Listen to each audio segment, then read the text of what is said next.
mostrarles, jóvenes, son dibujos de piezas reales. Perdón. Y en esos dibujos de piezas reales que hemos estado viendo hasta ahorita, hemos visto que hay diferentes elementos montados sobre la flecha. Elementos que son necesarios colocar, porque si yo no pongo un rodamiento, me regreso un poquito. Si yo no apoyo a la flecha, pues no voy a hacer que gire. Y ya sabemos que una flecha, pues debe de girar. Un eje puedo hacer lo que no gire, pues no va a transmitir potencia, no importa. Pero puede ser que ese eje gire. Como les decía, en el caso del ferrocarril, del vagón del ferrocarril, pues hay ejes que giran y que no transmiten potencia, sino que solamente transmiten las cargas que le están transmitiendo a ese eje. Entonces, en nuestros ejes y flechas, pues vamos a tener cargas aplicadas que se deben de transmitir a través de ellos y que le van a provocar esfuerzos.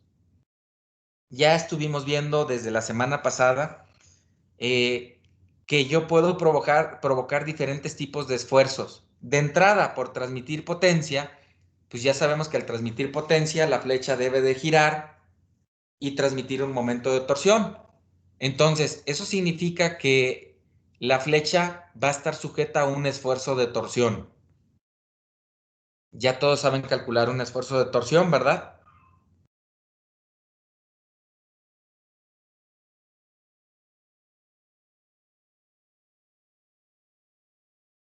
Sí, profe. Sí, Ok, entonces, si ya todos saben eh, calcular un esfuerzo de torsión, pues ya no habría ningún problema. Pero cuando el elemento que está montado en la flecha genera otro tipo de fuerzas, por ejemplo, la fuerza tangencial, híjole, sí, déjenme ver si puedo conseguir algo rápidamente aquí para poder mostrarles entonces y ejemplificarles qué es lo que estaría pasando. Espérenme tantito.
A ver, jóvenes, voy a activar mi cámara.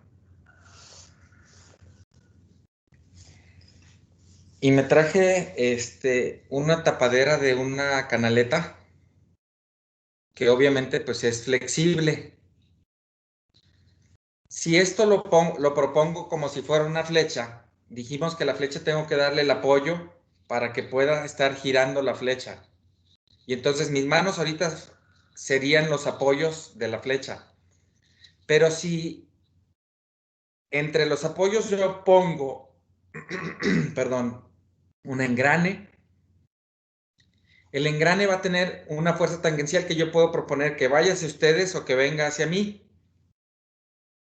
Y en este caso lo voy a proponer que vaya hacia ustedes. Eso significa que la fuerza tangencial que estoy aplicando va a poder generar un momento de torsión en el engrane visto de aquí para allá en sentido horario, visto de allá para acá en sentido antihorario. Pero bueno, es relativo. Pero esa fuerza, independientemente del momento de torsión que está generando, también está empujando a la flecha hacia allá, hacia ustedes en este caso. Y entonces, si esa fuerza tangencial está apuntando hacia ustedes, es porque la flecha se va a deformar hacia ustedes.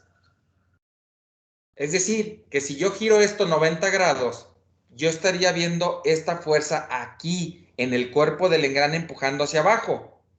Y que a la flecha, si la empujan hacia abajo, pues se va a deformar hacia abajo. A ver, entonces la fuerza tangencial, aparte de generar el momento de torsión, también está generando una flexión. Sí. Y no sé si lo vieron el semestre pasado, jóvenes, necesito que me lo confirmen o me lo desconfirmen, porque eso fue una fuerza tangencial. En el engrane, en el punto de contacto que estoy simulando aquí, no solamente está la fuerza tangencial apuntando hacia ustedes en este momento, sino que hay una fuerza radial que va del punto de contacto al centro de giro del engrane. Esto significa que la flecha también se va a deformar en un plano vertical, porque la fuerza radial la está empujando hacia abajo. A ver, repito, ¿la fuerza tangencial apuntó hacia ustedes? Sí, la fuerza tangencial deformó la flecha hacia ustedes. La voy a inclinar un poquito para que la vean deformada hacia ustedes. Ahí está recta, aún inclinada. Aplico la fuerza y se deforma hacia ustedes la flecha. Quito la carga, aplico la fuerza radial y esa fuerza radial va a hacer que se deforme en un plano vertical la flecha. Y entonces tengo que calcular momentos no solamente en el eje horizontal, sino también en el eje vertical. ¿Lo sabían? Sí. Sí. Sí. Ok, entonces voy a poner otro ejemplo. Voy a quitar mi cámara y déjenme ir.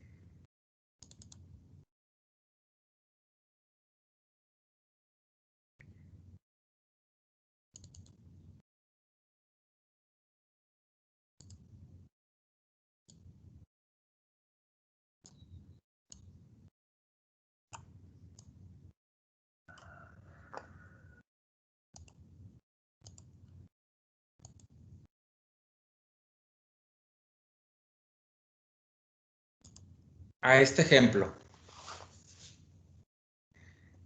Les explico qué es.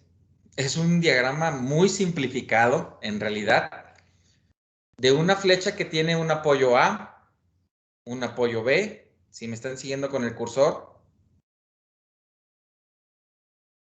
Aquí está el apoyo B a la derecha, un apoyo A casi hasta la izquierda.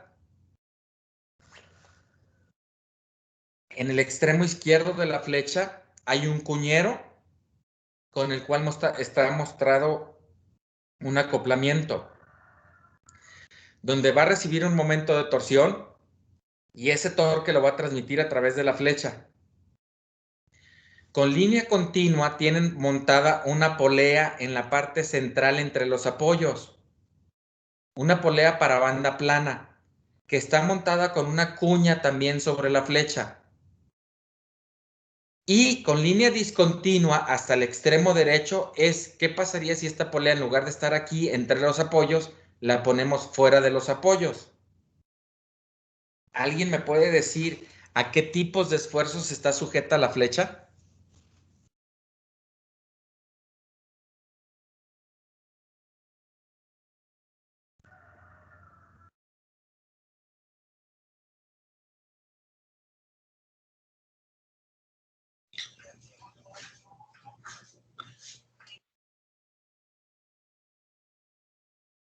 Esfuerzo de torsión y de tensión. ¿A esfuerzos de qué y de qué? De tensión y de torsión. ¿Quién tensa a la flecha? La polea. Más bien sería flexión, ¿no? Reflexión. A ver, Uriel.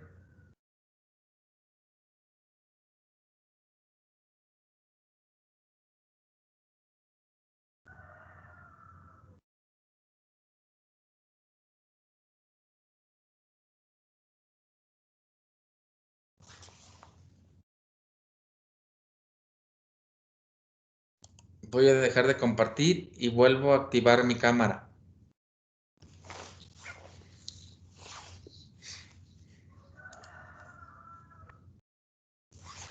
Aquí tengo mi flecha con mis dos apoyos.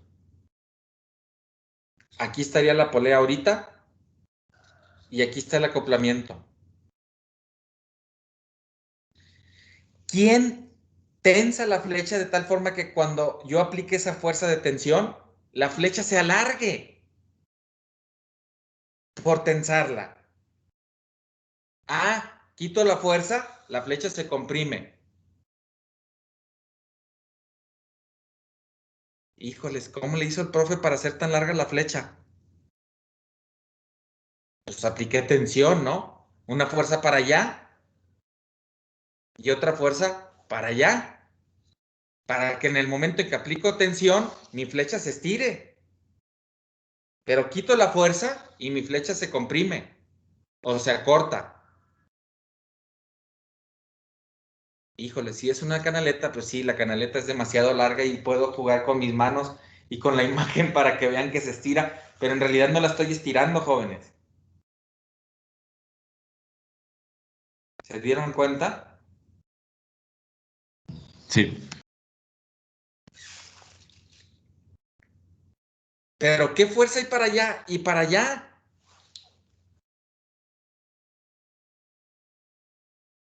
Y pues de entrada, no hay ninguna fuerza sobre el eje horizontal de la flecha.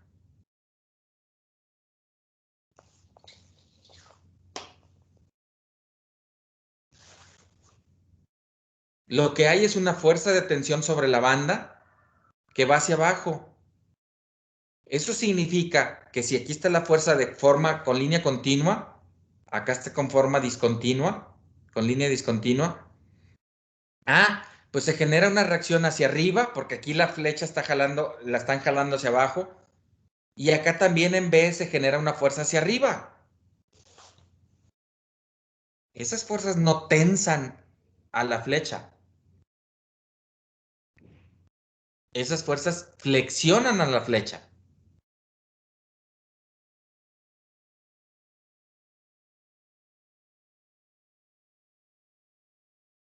Sin embargo, jóvenes, su respuesta es incompleta.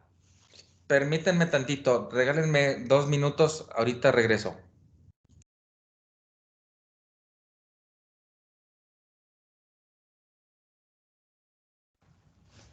Falta un cortante, ¿no?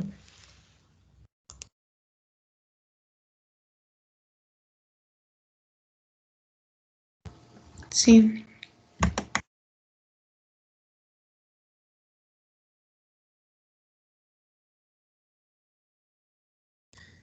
Perdón, les decía que su respuesta está incompleta, jóvenes. ¿Y por qué les digo que su respuesta está incompleta? Porque su respuesta, después de llevar clases conmigo, se va a componer de 3 respuestas. Si yo pregunto a qué tipos de esfuerzos está sujeta o sujeto algún elemento que vayamos a estudiar, lo primero que tengo que hacer es identificar a qué tipo de esfuerzo va a ser sometido a la pieza. Y así como me lo acaban de decir, pues a torsión, porque estamos viendo aquí que está transmitiendo el momento de torsión. A flexión, porque estamos viendo que hay fuerzas que lo van a flexionar. Ok, ya identificaron el tipo de esfuerzo. Esa es una primera respuesta. La segunda respuesta es el caso de carga.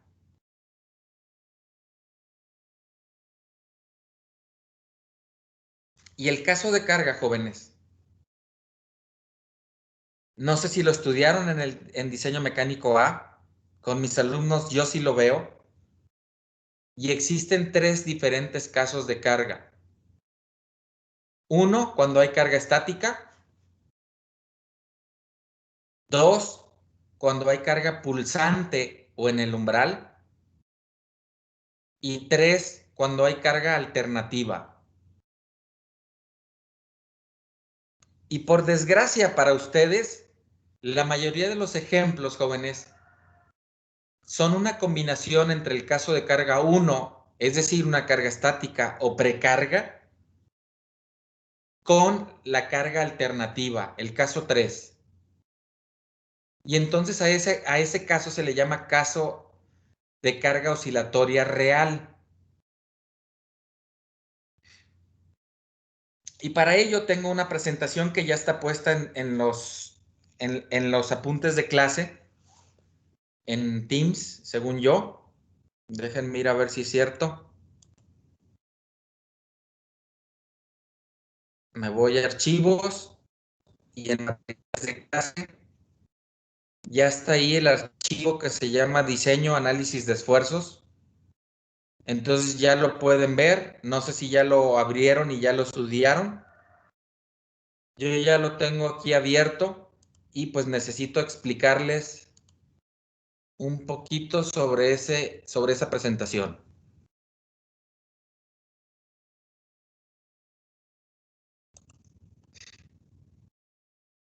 Me voy a ir a los casos de carga y aquí están los 3 casos de carga que les dije. El número 1 es una carga estática. Su esfuerzo permanece constante con respecto del tiempo. ¿Qué características tenemos cuando solamente hay un caso de carga estática para una pieza? Pues bueno, ya sabemos que el máximo esfuerzo va a ser esta amplitud del esfuerzo estático y que es constante. Para materiales frágiles, aquí lo tienen abajo, el límite de resistencia que se utiliza es el límite de ruptura. Dado que ese material frágil, su zona plástica es muy pequeñita y está muy pegada a la zona elástica. Entonces, eso significa que yo puedo llegar casi al punto de ruptura y que obviamente con los factores de seguridad adecuados, pues a lo mejor no llego al límite de ruptura. Sin embargo, el acero no es un material tan frágil. Entonces, eso lo convierte en un material dúctil. Y un material dúctil es el que estamos viendo en el renglón de abajo. Su resistencia máxima que le puedo aplicar es el límite de cedencia o bien el límite de proporcionalidad al 0.2% de deformación permanente. ¿Qué significa esto? Que no debo de trabajar en la zona plástica, que debo de trabajar por debajo de la zona plástica, es decir, por debajo del límite de cedencia, en la zona elástica. ¿Para qué? Para que si yo quito la carga que me provocó el esfuerzo constante, pues la pieza regrese a sus dimensiones y posición original. ¿Se entendió? Sí. Sí. Ok. Híjoles, ¿qué pasa con una pieza que le aplico esfuerzos que varían de forma pulsante? Vamos a tratar de ver la onda como si fuera una onda senoidal que va de un valor mínimo de 0 a un valor máximo, donde ese valor máximo aquí en la gráfica lo están designando con la letra griega sigma, subíndice SSH.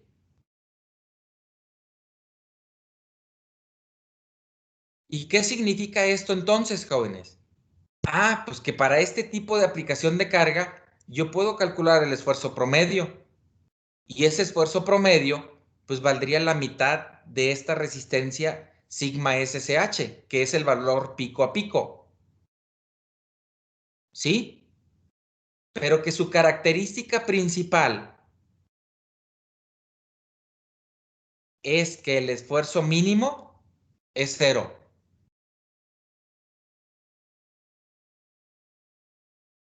A ver, a ver, a ver, a ver.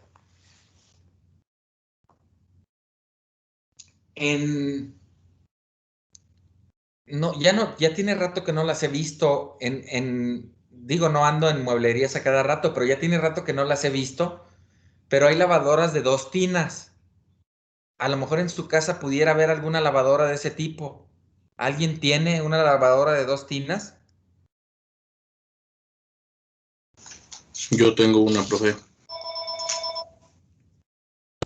Y en esas lavadoras de 2 tinas, en una lavadora se lava y en la otra lavadora se seca la ropa. Sí. En la lavadora que se lava podríamos ver que la flecha gira en una dirección, se detiene, gira en dirección contraria, se detiene, vuelve a invertir la dirección y hace el famoso chaca chaca con las aspas. ¿O me equivoco?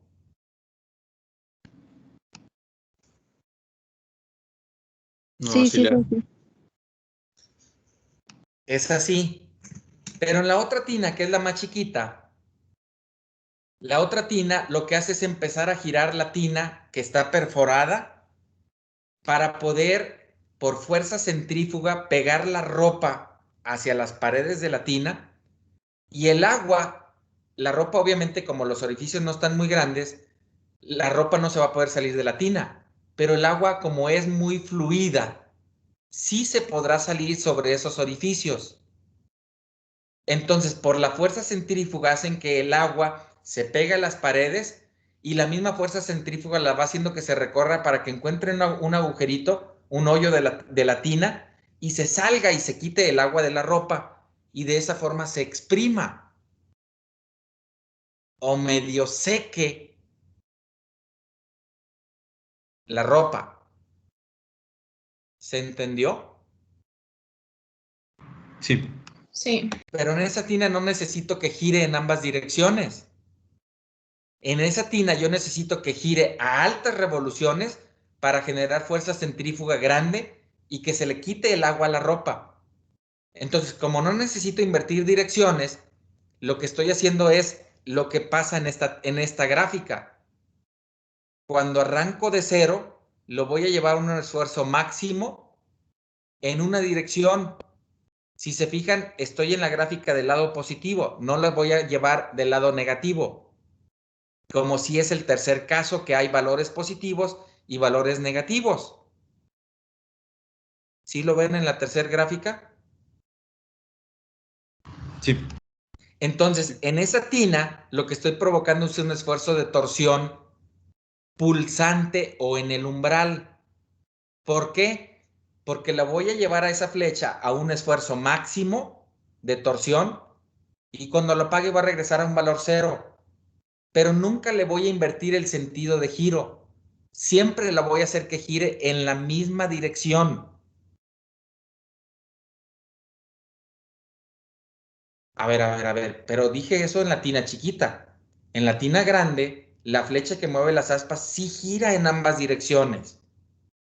Ah, pues porque a esa otra flecha sí la estamos sometiendo al tercer caso de carga que aparece en esa pantalla, a un caso de carga alternativo, donde estamos alternando el esfuerzo de torsión en una dirección primero y luego en dirección contraria.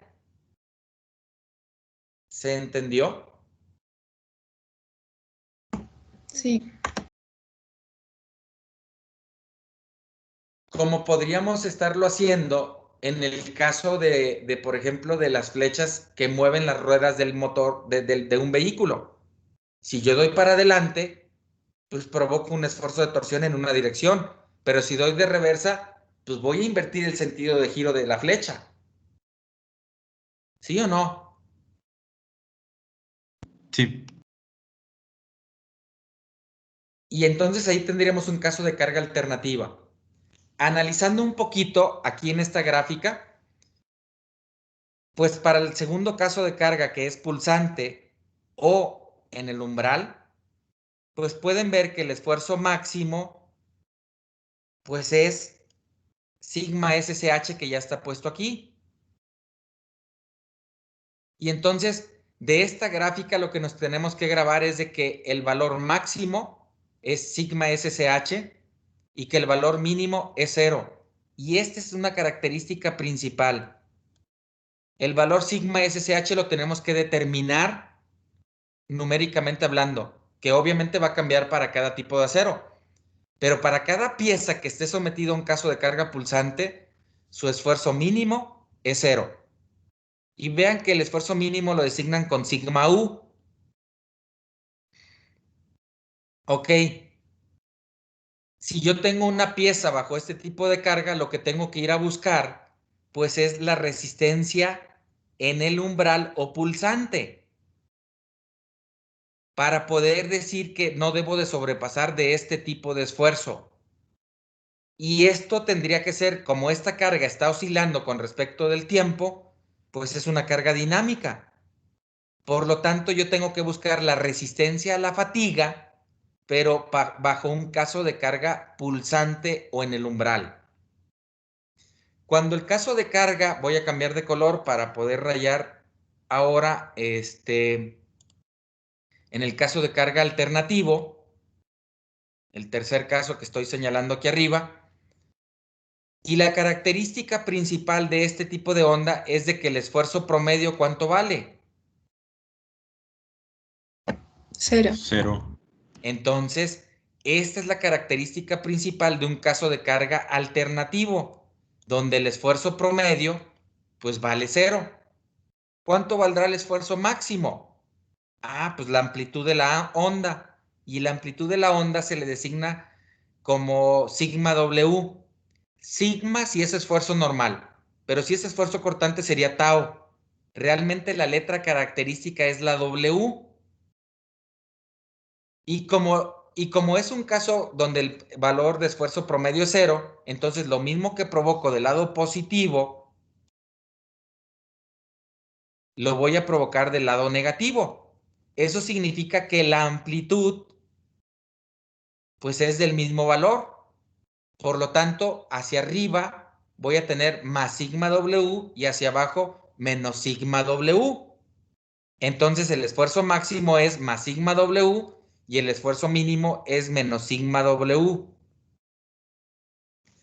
Si yo tuviera una pieza bajo un caso de carga alternativa, obviamente este esfuerzo también está variando con respecto del tiempo. Es carga dinámica. Y si es carga dinámica, necesito saber el valor de resistencia a la fatiga, pero bajo un caso de carga alternativo.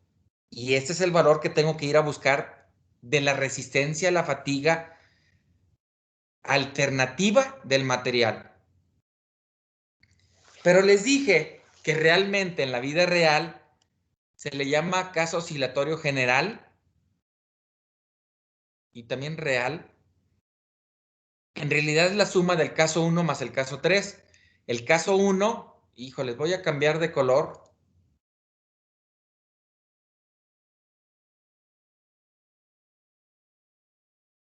Y me voy a ir con un color naranja.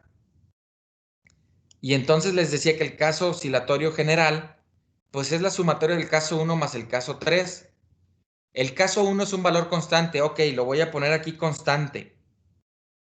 Pero a ese valor constante le vamos a sumar el 3, que es el caso alternativo. Pero el alternativo tiene valores positivos y valores negativos. Entonces, lo que yo le sume al constante, pues se le va a sumar. Pero lo que le reste, se le tiene que restar y obtengo esta gráfica.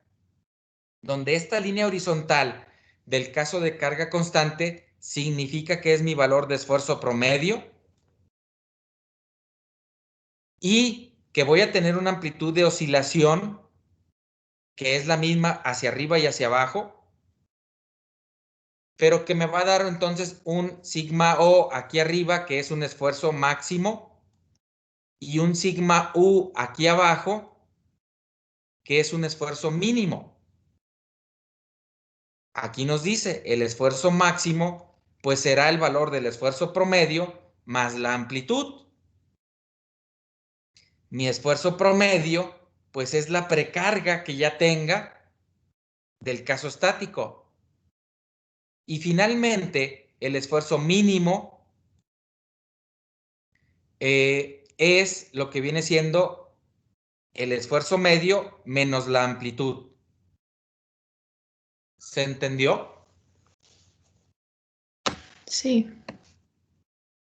Profesor, en esa gráfica las crestas van a ser continuas o discontinuas. ¿Las crestas van a ser continuas o Sí, discontinuas? como en el caso pulsante.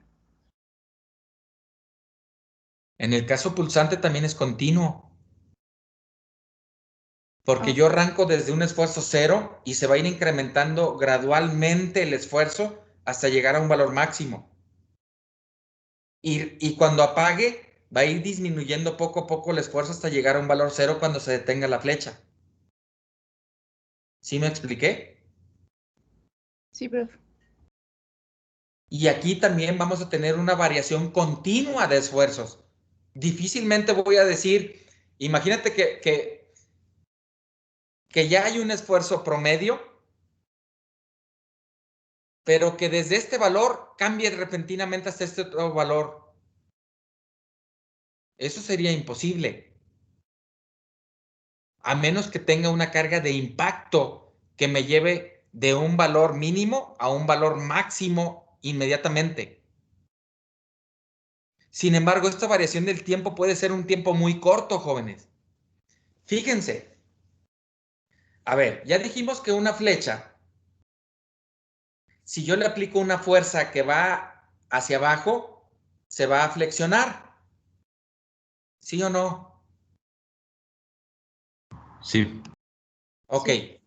Si ahorita analizamos la flecha tiene un eje neutro. ¿Sí o no? Sí.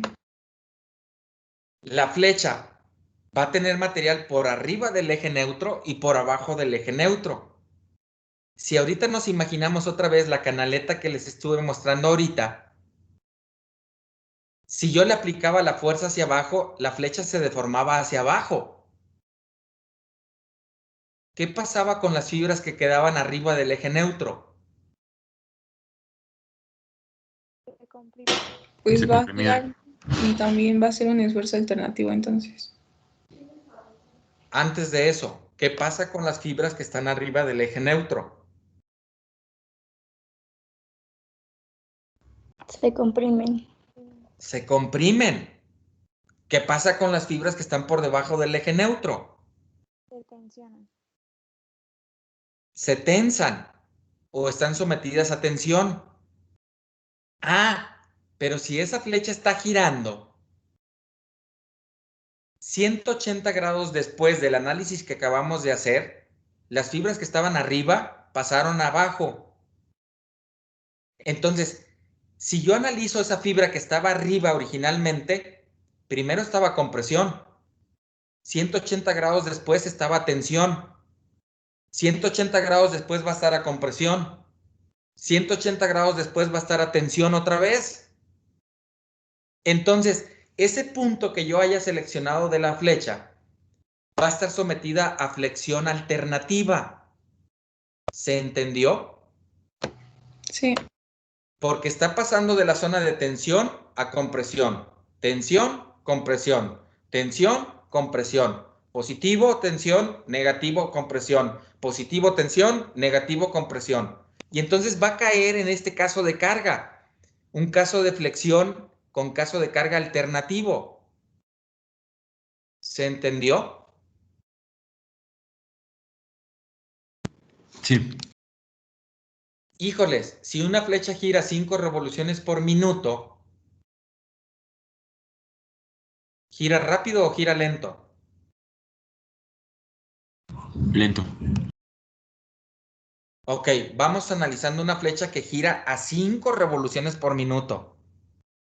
A ver, otra vez vuelvo a agarrar el punto que está arriba del eje neutro. Bueno, voy a agarrar el de abajo. Y es más, no. Voy a agarrar un punto que esté ahorita sobre el eje neutro. ¿Cuánto vale su esfuerzo?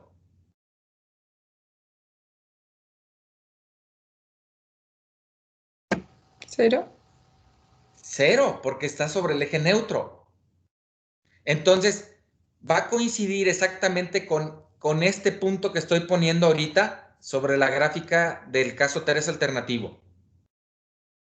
Si giro 90 grados la flecha para que pase ese punto a tensión, a la zona de tensión, esos 90 grados me van a llevar ese punto aquí, a que se someta a un esfuerzo de tensión máximo. Continuó girando la flecha y a los otros 90 volvió a caer al eje neutro. Otra vez su esfuerzo es 0. Pero aquí ya llevo 180 grados. Híjoles. En este punto ya llevo 180 grados de giro. ¿Sí? Vuelvo a girar 90 grados la flecha y ahora ya está en la zona de compresión. Aquí abajo. Y cuando vuelvo a girar 90 grados la flecha, volví a llegar al punto de donde partí, al eje neutro. Es decir, que en una vuelta se somete a un ciclo de la onda senoidal, a un ciclo de tensión y a un ciclo de compresión. Pero yo dije que esa flecha gira a 5 revoluciones por minuto. ¿Sí? Es decir, que en un minuto se cumplirían 5 ciclos como este que estamos viendo aquí.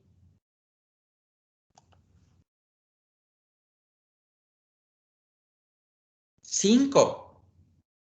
¿Se acuerdan que el motor de 2 polos gira a 3600 revoluciones por minuto?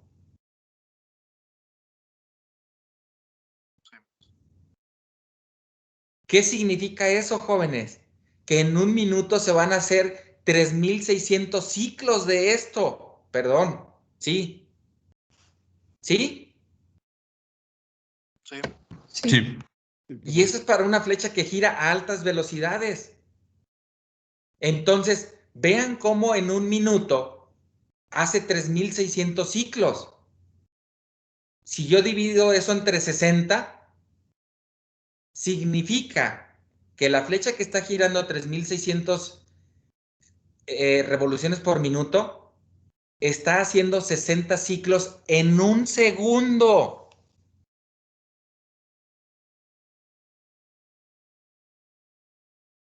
¿Se entendió?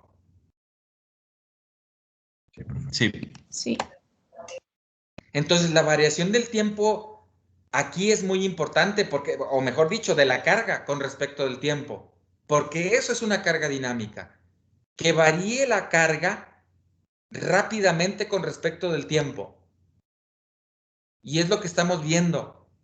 Cuando la carga no varía tan rápidamente con respecto del tiempo, ese estudio se los dejamos a los ingenieros civiles para que todo lo analicen bajo carga estática y sus edificios lo calculan bajo carga estática. Porque a pesar de que nosotros nos vamos moviendo como carga en el edificio, pues no nos estamos moviendo tan rápido como para que sea una carga dinámica para el edificio. ¿Se entendió? Sí. Y entonces vean la importancia. Pregunto, para una transmisión de engranes que yo le aplique a la banda transportadora ¿Me pueden decir a qué tipos de esfuerzos está sujeta la primer flecha de una transmisión, de esa transmisión que yo ponga?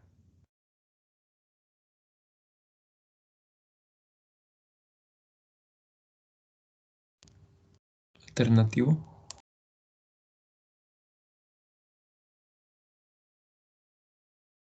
No es suficiente.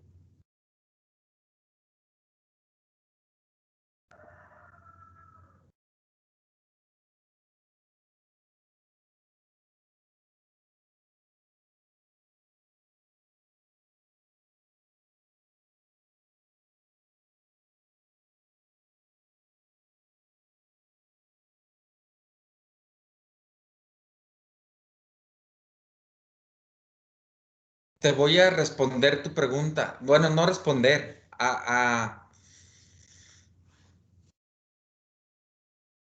Híjoles.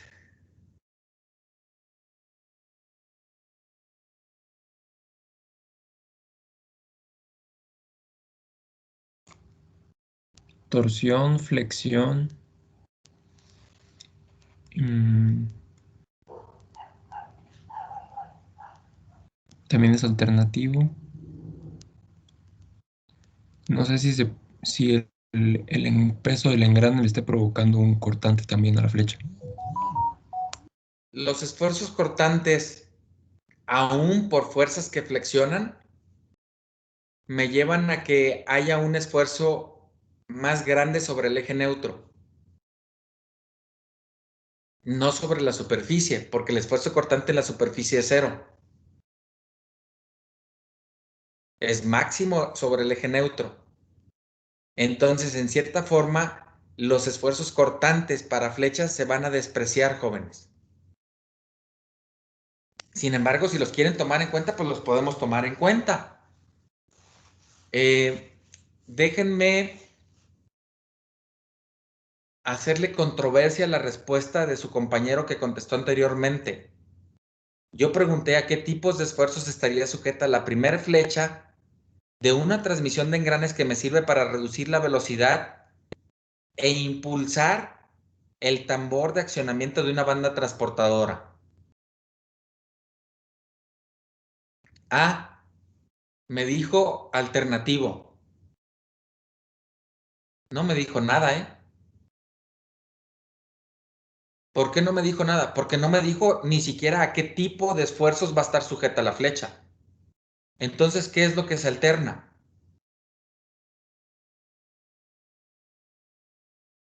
Y por eso les estoy haciendo hincapié, jóvenes, en que su respuesta no fue suficiente. Y no puede ser suficiente si no lleva las tres respuestas que les acabo de decir anteriormente. La número 1 es el tipo de esfuerzo. Y ahora voy a hacer controversia con la segunda respuesta que me acaban de dar. Me dijeron que tiene flexión y tiene torsión alternativa. ¿Invierto el sentido de giro en la banda transportadora?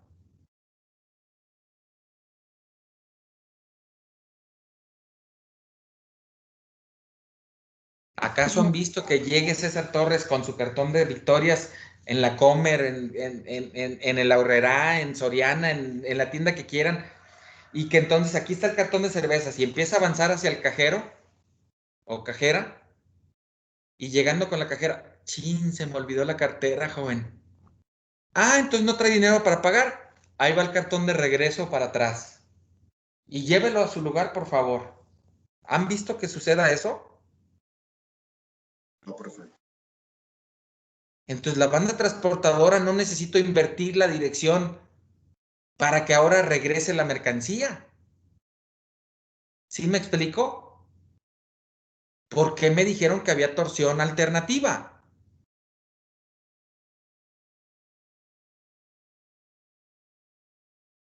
La flexión se las acepto.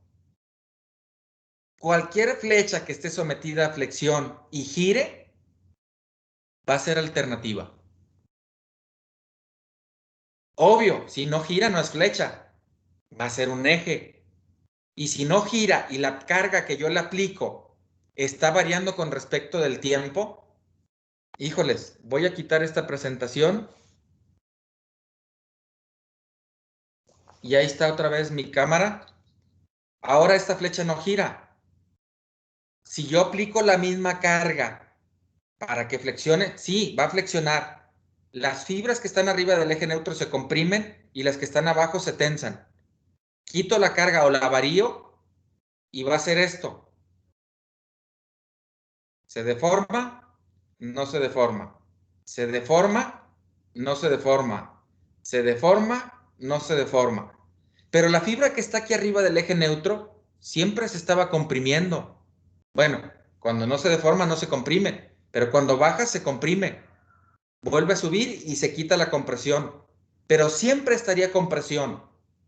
En este caso sería un caso de carga pulsante para ese eje que no gira. ¿Se entendió? Sí. Y entonces vean la importancia de analizar las cosas, de cómo funcionan o cómo van a funcionar para que yo identifique el caso de carga. Llevo dos respuestas, tipo de esfuerzo y caso de carga. Me falta la tercera respuesta, ¿de dónde a dónde? Porque no toda la flecha va a estar sujeta a torsión, no toda la flecha va a estar sujeta a flexión. Y entonces eso me da privilegios como diseñador para decir, si de aquí para allá no hay torsión, puedo poner un diámetro más pequeño. Sí, sí lo puedes hacer. Pero si yo diseño que toda la flecha va a tener torsión, voy a terminar poniendo un diámetro más grande de aquí para acá que no hay torsión, que no me va a servir de nada. Y puedo ahorrar material. Voy a hacer una pieza mucho más liviana. Necesito menos energía para moverla. Va a ser más eficiente mi máquina. Y entonces vean qué padre que con el conocimiento que yo aprendo, puedo hacer cosas mejores. No tan ineficientes. Pero ese conocimiento lo requiero saber. Porque si no, voy a hacer diseños mal hechos. ¿Se entendió? Sí. ¿Alguna pregunta hasta aquí? Profe, ¿cómo fue eso de que dijo que una parte de la flecha está torsión y otra parte no? No lo entendí. Ok, vuelvo a compartir pantalla.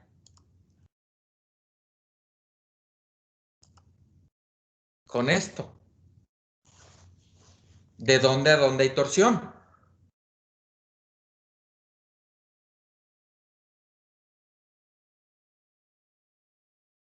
Olvídense de la polea puesta en el extremo.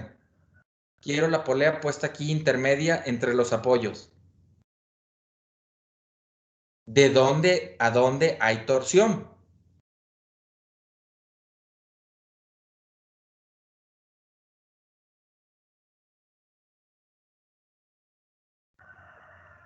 Pues, ¿lo está checando por secciones o cómo? A ver, jóvenes. Ya vimos que un rodamiento no transmite torsión. ¿Para qué le aplico torsión aquí? ¿Qué es lo que quiero mover? La polea. Pues la polea. Entonces voy a llevar el momento de torsión desde el acoplamiento hasta la polea. Porque ese momento de torsión se va a convertir en una fuerza tangencial que se aplica en la banda. ¿Qué es lo que quiero mover? Entonces vean qué importante va a ser que la torsión en esta flecha va de este cuñero a este cuñero. Pero de este cuñero hacia el apoyo B no tiene por qué haber torsión. Voy a quitar el zoom porque ahora van a ver la gráfica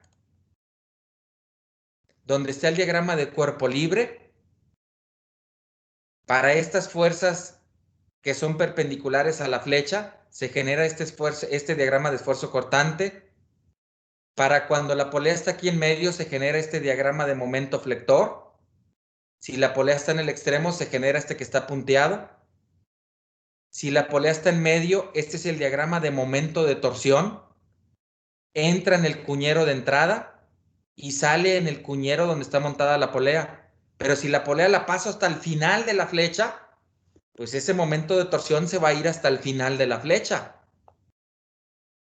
Pero si la polea está aquí en medio, de la polea hacia el apoyo B, no hay momento de torsión.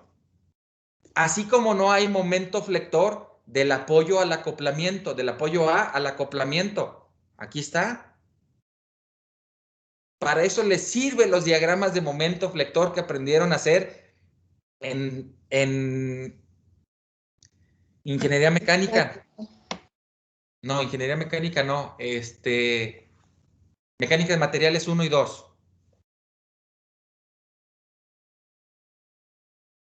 ¿Se entendió?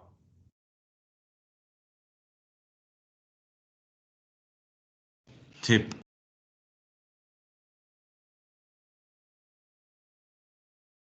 Y entonces, pues necesito que ustedes visualicen que lo que aprendieron en mecánica de materiales 1 y 2, lo vamos a tener que estar aplicando, jóvenes.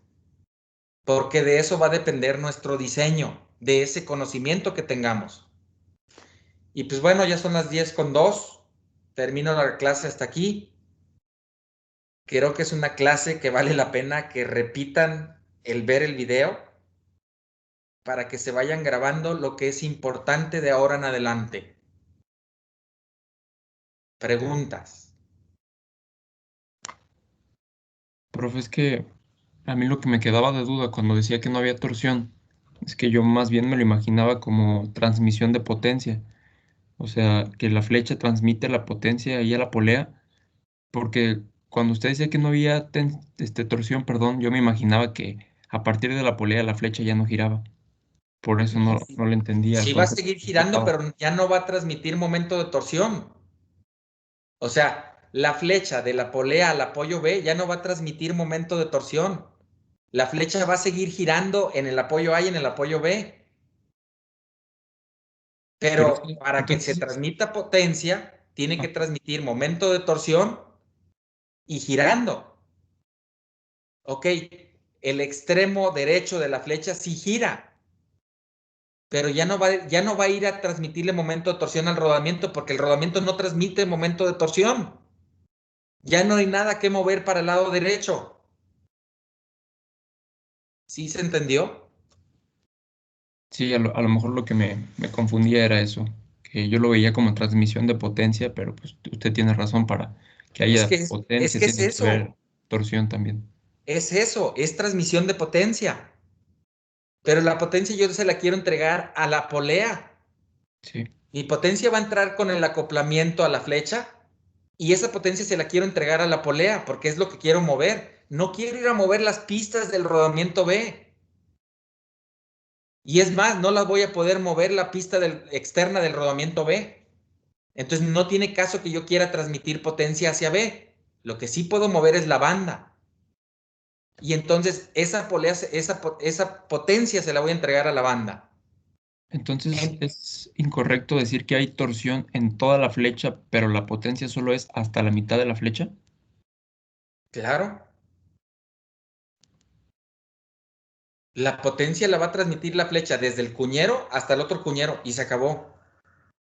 Y por lo tanto, entre esos extremos que te acabo de decir, de cuñero a cuñero, pues va a Ujú. haber momento de torsión, porque para transmitir potencia tiene que haber momento de torsión, pero también tiene que girar,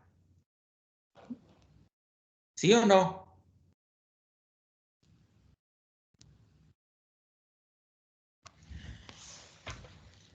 ¿Sí o no? Sí. Entonces, la flecha va a estar girando toda. No puede estar una parte fija y otra parte girando. La flecha va a girar toda, pero el momento de torsión se está transmitiendo de cuñero a cuñero. Por lo tanto, el resto de la flecha que queda libre, que no va a transmitir el momento de torsión, pues no va a estar sujeta a esfuerzos de torsión. Así como les dije, en este tramo de la flecha, en este tramo de aquí de la flecha, no hay flexión. Aquí está mi diagrama de momento flector. No tiene diagrama de momento flector. ¿Por qué no hay? Porque no hay ninguna fuerza que lo flexione ahí. La primera fuerza que flexiona está en el punto A, y si vamos de izquierda a derecha, pues hasta que empiece el punto A y de ahí en adelante va a empezar a flexionar. Y por eso del punto A en adelante empieza a haber flexión y termina la flexión con la última fuerza aplicada en la flecha. ¿Sí o no? Sí. Ok, son las 10:07, jóvenes. Termino la clase hasta aquí, los veo mañana. Gracias.